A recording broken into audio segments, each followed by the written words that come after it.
गांव का नाम था रामपुर। हर सुबह की तरह आज भी सूरज तप रहा था। खेत सूखे पड़े थे और हर कोई अपने अपने काम में व्यस्त था। उसी गांव की एक टूटी फूटी झोपड़ी में लता अपने 10 साल के बेटे राजू के साथ रहती थी।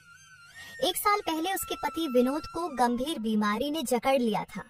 बहुत इलाज करवाया, लेकिन गरीबी के आगे सब कुछ हार गया। विनोद की मौत के बाद जैसे लता की दुनिया ही उजड़ गई। राजू बेटा, तेरे पापा होते ना तो तुझे यूं सूखी रोटी ना खानी पड़ती। देख, मैं कुछ करूंगी, तेरे लिए कुछ बेहतर करूंगी। माँ, तू रो मत। मैं बड़ा होकर बहुत पैसे कमाऊंगा और तेरे लिए बड़ा सा पंखा लाऊंगा, जिससे गर्मी में तू आराम से सो सके। तू ही तो मेरा सहारा है बेटा। बस तेरा हौसला ही तो मुझे जिंदा रखे है। उधर गांव की दूसरी ओर लता की छोटी बहन सुषमा का बड़ा सा घर था। सुषमा की शादी पवन से हुई थी, जो दूध की फैक्ट्री में मैनेजर था। सुषमा अमीर थी, मगर उसे अपने गरीब रिश्तेदारों से दूरी बनाकर रखना पसंद था। पता नहीं दीदी अभी भी उस झोपड़ी में क्यों रहती है। कहती तो है कि मदद नहीं चाहिए, खुददारी भी कोई चीज होती है भला। छोड़ो भी सुषमा, जिसने जैसे जीना है जीने दो। हम किसी के दुख की जिम्मेदारी नहीं उठा सकते। उधर लता ने एक दिन बड़ा फैसला लिया। उसके पास बचा था बस एक मंगलसूत्र, जो विनोद की आखिरी निशानी थी। मगर बेटे के लिए, अपने पेट के लिए, उसने वह भी बेच दिया। भैया, ये मंगलसूत्र ले लो और इसके बदले जितना मिल जाए दे दो। बहन जी, सोना अच्छा है मगर बाजार मंदा है। चलो 5,000 दे देता हूँ। ठीक है भैया, भगवान भला करे तुम्हारा। लता ने पैसे बहुत सोच समझकर खर्च करने की ठानी थी। वो पहले पहुंची कुम्हार की दुकान पर, जहां मिट्टी के मटके बिकते थे। भैया, एक बड़ा मटका चाहिए जो ठंडा भी रखे और मजबूत भी हो। बहन, ये वाला ले जा। खुद अपनी बहन के लिए बनाया था, लेकिन तुझे दे रहा हूँ। तू मेहनती औरत है। लता ने मटकी को लेकर मोहन ग्वाला के पास पहुंची और बोली, मोहन भैया, मुझे 5 केजी दूध मिलेगा क्या? हाँ लता बहन, दूध तो तुम्हें मिल जाएगा, मगर तुम 5 केजी दूध लेकर करोगी क्या? तुम्हें तो पता है मोहन भाई कि राजू के पिताजी के जाने के बाद मेरी जिंदगी ही उजड़ गई। बस एक छोटा सा व्यापार करना चाहती हूँ, लस्सी का। उसी के लिए दूध अब मैं हमेशा आपके पास से ही ले जाऊंगी। ठीक है लता बहन, मैं तुम्हें दूध का दाम कुछ कम कर दूंगा। और हाँ लता बहन, शाम के समय ही दूध ले जाना, क्योंकि सुबह के समय में ग्राहक ज्यादा बने हुए हैं। फिर लता अन्य सामग्री जैसे शक्कर, बर्फ, इलायची, यह सब लेकर घर पहुंची। 200 का मटका, 600 का दूध, 400 का इलायची, चीनी, सब मिलाकर 1200 रुपए खर्च हुए हैं। बाकी पैसे को मैं रख देती हूँ। इस तरह एक विधवा मां ने अपने पति की आखिरी निशानी को बेचकर खुद के पसीने की कमाई से एक नई शुरुआत की। जहां कुछ लोगों ने उसका मजाक उड़ाया, वहीं कुछ ने उसे दुआओं से नवाजा। रात को जब लता ने अपने हाथ की बनी लस्सी राजू को पिलाई, तो उसकी आंखों में संतोष था। एक मां की जीत थी वो। लता मिट्टी की देहरी पर बैठी है। पास में पड़ा है उसका मटका। चूल्हे पर गरम दूध खौल रहा है। राजू रोटी के साथ प्याज खा रहा है। बेटा, आज लस्सी में गुलाब जल भी डालूंगी। तू देखना, आज मेरी लस्सी सबसे पहले बिकेगी। माँ, गुलाब जल के साथ साथ आपका मेहनत का भी इसमें मिठास है। कड़कती धूप में लता माथे पर लस्सी का मटका और चेहरे पर पसीना लेकर गांव की ओर निकल पड़ती है। गर्मी इतनी ज्यादा थी कि हवा चलना बंद हो चुकी है। हर कोई छांव में बैठा है। लेकिन लता की आवाज हवाओं से भी तेज है। ठंडी ठंडी लस्सी, माँ के हाथों की शुद्ध मिठास, गर्मी से तड़पते दिलों को मिले राहत की सांस। आओ भाइयों, आओ बहनों, पियो लस्सी और भूल जाओ लू का तांडव। एक बुजुर्ग औरत अपने घर के आंगन से देखती है और आवाज देती है, लता बहू, जरा इधर भी तो आ, आज तो जीभ सूख रही है रे। अम्मा, आपके लिए तो मैं गुलाब की खुशबू वाली लस्सी लाई हूँ, चीनी भी गुड़ से कम नहीं। बिटिया, तेरी लस्सी में तो जैसे आशीर्वाद घुला है। जुग जुग जी बेटा तू। अब हर दोपहर तेरी लस्सी ही पीते हैं। गर्मी को तूने मात दे दी। तभी गांव का एक जमींदार आता है जो लता के लस्सी पिए बिना नहीं रहता है। लता, एक गिलास लस्सी देना। जमींदार साहब, लस्सी तो खत्म हो गई है। लता, इस गर्मी में तुम लस्सी का व्यापार बड़ा क्यों नहीं कर लेती? तुम्हारे लस्सी इतनी स्वादिष्ट है कि तुरंत ही बिक जाते हैं। आपने सही कहा जमींदार साहब, मैं कल ज्यादा लस्सी बनाकर लाऊंगी और सबसे पहले आपको ही दूंगी। सुषमा अपने एसी वाले कमरे में आईने के सामने बैठी होती है। तभी उसकी नौकरानी जाकर उससे खबर देती है, मालकिन, आपकी दीदी की लस्सी की बहुत चर्चा हो रही है गांव में। लोग कह रहे हैं बहुत स्वादिष्ट होती है। यह सुनते ही लता की छोटी बहन सुषमा क्रोध से भर गई और उसकी आंखों में जलन की भावना साफ दिखने लगी। दीदी अब लस्सी का व्यापार करने लगी है, क्या सोचेंगे गांव वालों मेरे बारे में? कम से कम मेहनत तो कर रही है, किसी पर बोझ तो नहीं बनी। मेहनत का मतलब ये नहीं कि इज्जत की धज्जियां उड़ाओ। लोग क्या कहेंगे कि सुषमा की बहन गलियों में चिल्लाती फिरती है। लोगों से ज्यादा तेरे अहम को फर्क पड़ा है। मुझे दीदी का व्यापार को रोकना ही पड़ेगा, चाहे इसके लिए मुझे कुछ भी करना पड़ जाए। उसी रात सुषमा अपनी नौकरों को बुलाती है और कहती है, तुम लोग दोनों मिलकर लता दीदी के घर जाओ और उनके दही वाले मटका में दवा मिलाकर आ जाओ। पर मालकिन, सभी गांव वाले बीमार पड़ जाएंगे। बीमार पड़ जाएंगे तो हमें क्या? लता दीदी ही फंसेगी और उनका व्यापार बंद हो जाएगा। मालकिन, हमें ऐसे करने से डर लग रहा है, कहीं हम पकड़े गए तो। ऐसे कैसे पकड़े जाओगे? तुम लोग दोनों अपने मुंह पर काला कपड़ा बांध कर जाना, तब तुम लोग नहीं पकड़े जाओगे। इधर लता अपने दूध को अच्छे से पकाती है, फिर उसमें जोरन डालकर ढककर सोने चली जाती है। आधी रात हो जाती है और सुषमा के दोनों नौकर अपने मुंह पर काले कपड़े बांधकर लता के घर चुपके से घुस जाते हैं और दही वाले मटके में दवाई डालकर भाग आते हैं।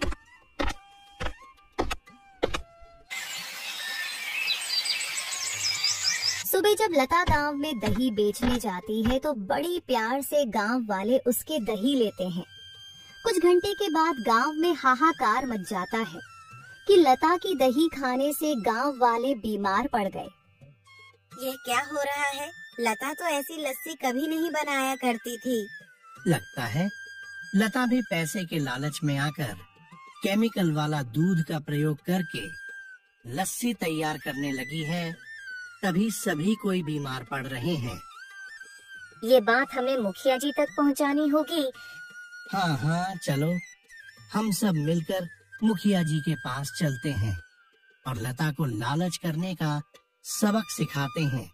गांव वाले मिलकर मुखिया जी के पास जाते हैं और लता की लस्सी बेचने वाली सारी कहानी बताते हैं। फिर मुखिया जी लता को बुलवाते हैं। इधर लता यह सब चीज से बिल्कुल अनजान थी।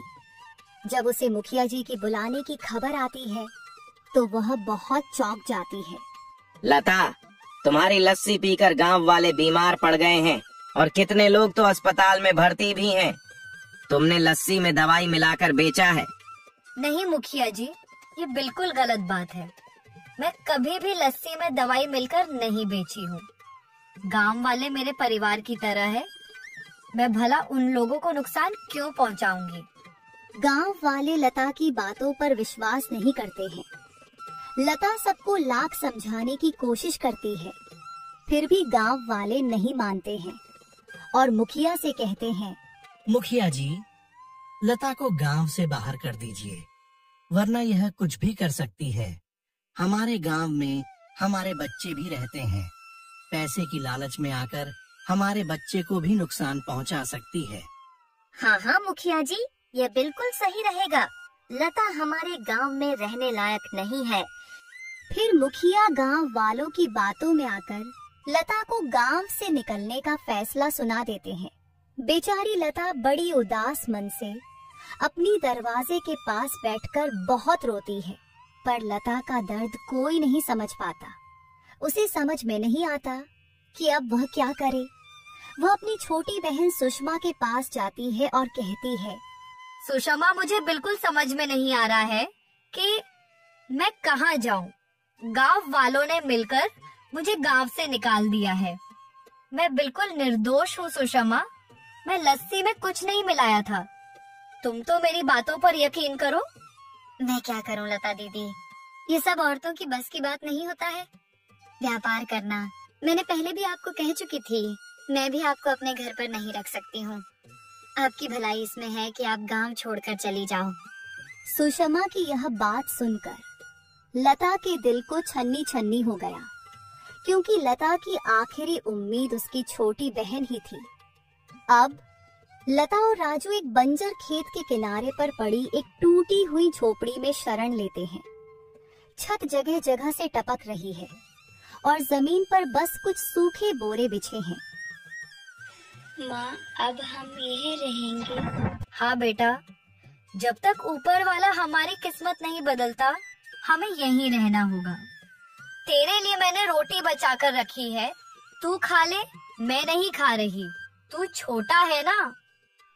माँ, आप भी खाओ ना। आप नहीं खाओगी तो मैं भी नहीं खाऊंगा। लता की आंखों से आंसू टपकते हैं। वो रोटी का एक टुकड़ा मुंह में डालती है और बाकी राजू को देती है। फिर वह लोग खाना खाकर सो जाते हैं। जब आधी रात होती है, तब गांव की कुछ चोर वहां से होकर गुजर रहे थे। लता की झोपड़ी को देखकर चोरों ने आपस में बातें करना शुरू कर दी। अरे भाई, वे देख खेतों में झोपड़ी लगी है, चल आज माल वहाँ से लूटा जाए। अरे उस झोपड़ी में कुछ नहीं मिलेगा। अगर उसके पास कुछ होता तो वह खेत में झोपड़ी बनाकर क्यों रहता। अरे तू बोलता ही बहुत ज्यादा है। चल तो सही, देख लेते हैं, कुछ ना कुछ तो जरूरी मिल जाएगा। फिर वह दोनों चोर लता की झोपड़ी के पास आते हैं और फिर लता की आंखें खुल जाती है। तुम्हारे पास जो भी पैसे हैं वे सब मुझे निकाल कर दे। मेरे पर दया करो भाई, मेरा छोटा बच्चा है, मैं उसे क्या खिलाऊंगी। मेरे पास तो कुछ रोजगार भी नहीं है। लता उन चोरों को सारी बात बता देती है। फिर भी वे दोनों चोर उनकी कोई बात नहीं सुनते और लता की बची खुची पैसे वाले मोटरी को लेकर भाग जाते हैं। लता की गांव से निकलने वाली दर्द का आंसू अभी सूखा ही नहीं था, तभी एक और आंसू आ पड़े। बेचारी लता बड़ी उदास मन से झोपड़ी के बाहर बैठी हुई थी कि तभी उन्होंने देखा कि खेत में कुछ मजदूर काम कर रहे हैं। तभी उसे एक विचार आया, अगर मैं भी इन मजदूरों के साथ काम करूंगी तो शायद मुझे भी कुछ पैसा मिल जाएगा और मैं राजू का पेट भर सकूंगी। हाँ, ये सही रहेगा। फिर लता उन मजदूरों के पास जाती है और काम मांगती है।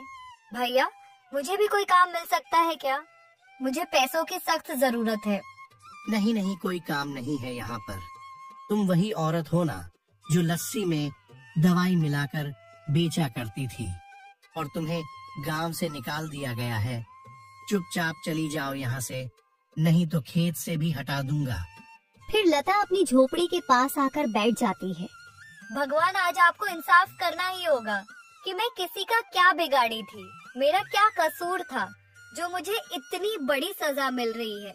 मेरे साथ साथ मेरे बच्चे को भी सजा मिल रही है। आप तो सब कुछ जानते हो ना कि मैं कुछ नहीं किया, फिर मुझे क्यों नहीं इंसाफ मिल रहा है। आप तो कहते हो कर्म करो, फल की चिंता मत करो। मैं तो कर्म ही की थी और उसकी ये फल मिला मुझे। मेरे बच्चे पर रहम करो भगवान।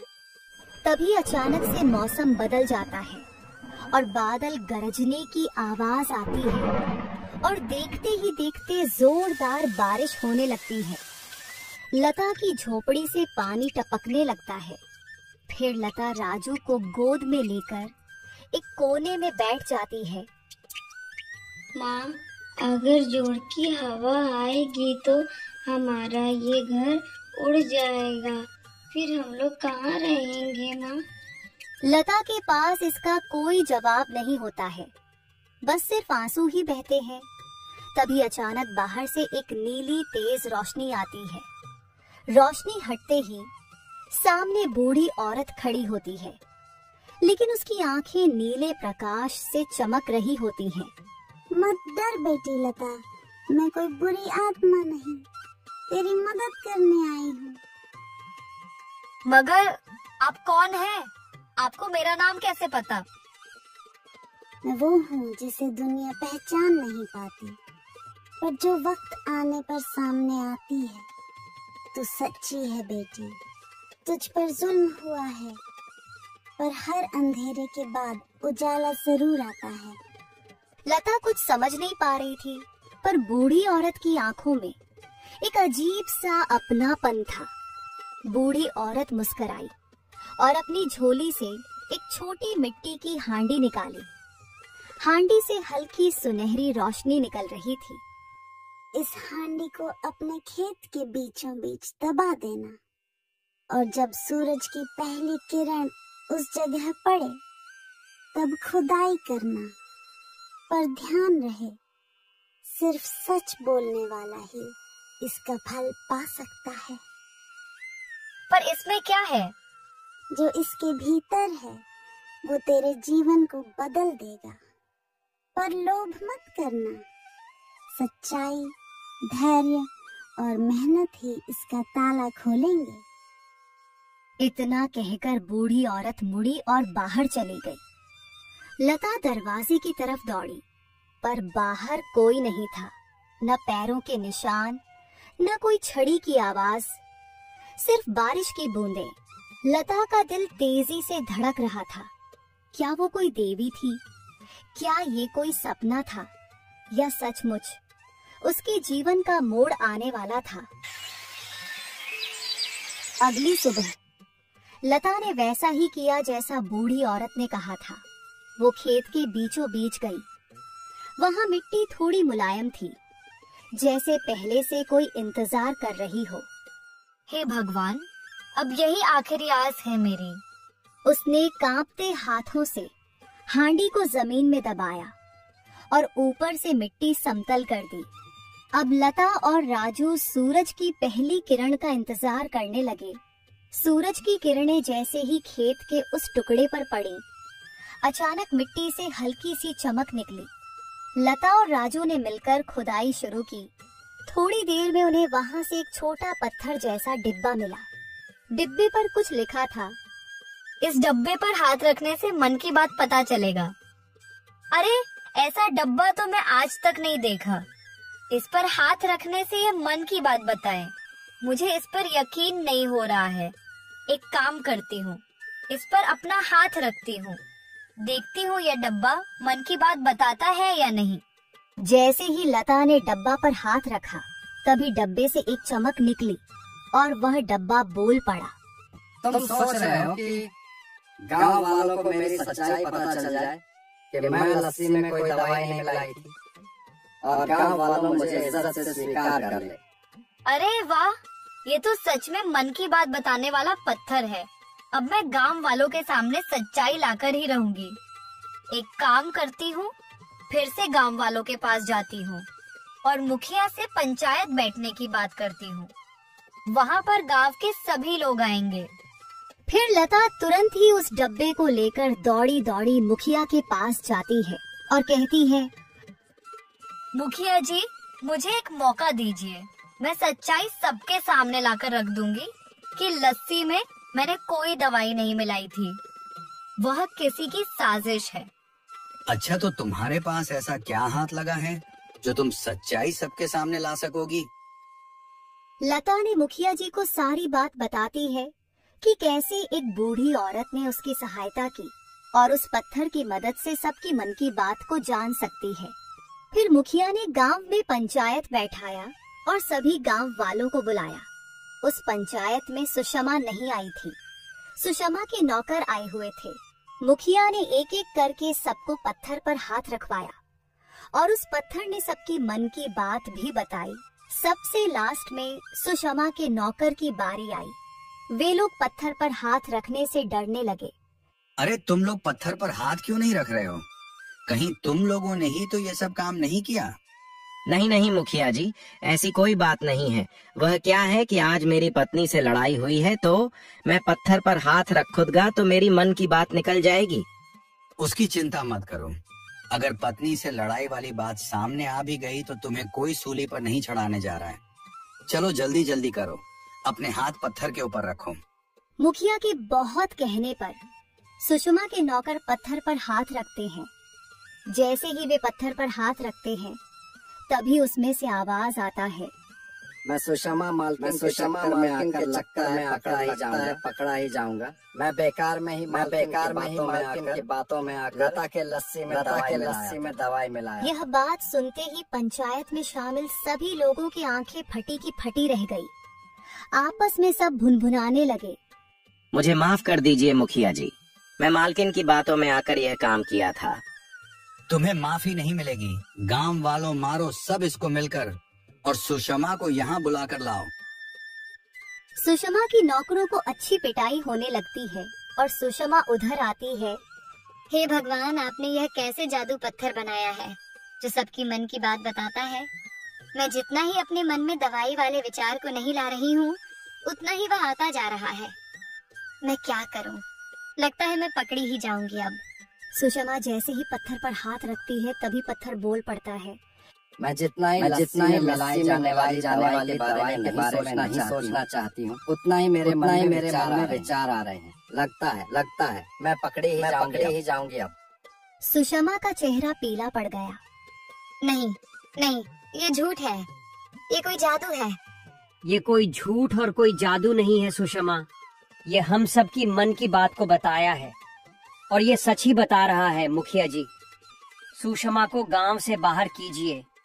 सुषमा को गांव से बाहर निकाल दिया जाता है और लता को माफी के साथ पुनः उसकी जमीन और घर लौटाया जाता है और गांव वालों मिलकर लता का लस्सी का व्यापार चालू करवाते हैं और लता फिर से गांव में लस्सी बेचने लगती है। ये कहानी से हमें यह शिक्षा मिलती है कि हमें हमेशा सच्चाई, सब्र और ईमानदारी की राह पर चलना चाहिए। गलत लोग चाहे जितना भी छल करें, अंत में न्याय की ही जीत होती है।